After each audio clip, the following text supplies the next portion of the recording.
This video is not for persons under the age of 13. By watching this video, you are declaring that you are above 13 years of age.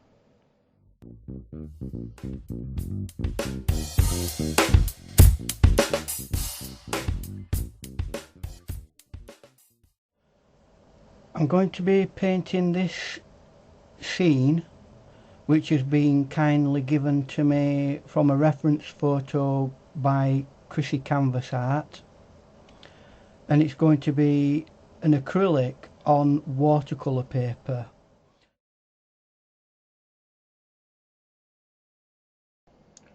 This video was taken over 4 sessions lasting 2 hours and 16 minutes, but I've crunched it down in a time lapse to about 15 minutes for you to watch.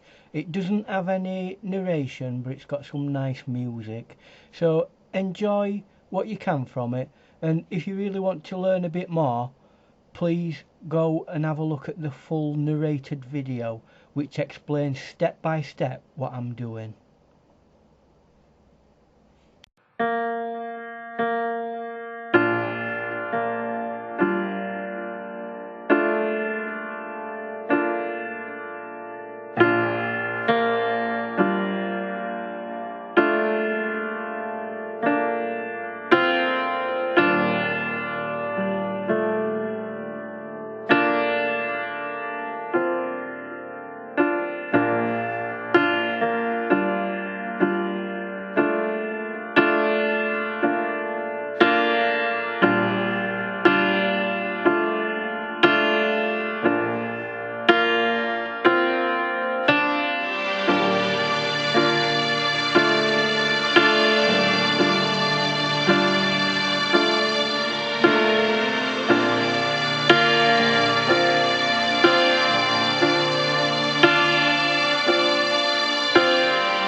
So this painting has been mainly to do with tonal values. We started with putting some crazy tonal values all in greens and yellows, and to make that the key colour in the painting, and we've kept that idea of creating things through tonal values all the way through the painting, right to the very end where we put an overriding layer of tonal value over all of it to bring it all together. Here's the end image. Hopefully we've had a good time watching these 4 videos, and we'll move on to his next project and we'll see what we can learn from that. But thank you for being with us on this particular painting, and we'll see you again the next time we get around to doing a painting. So bye for now, and don't forget to like and subscribe the video. Thank you. Bye.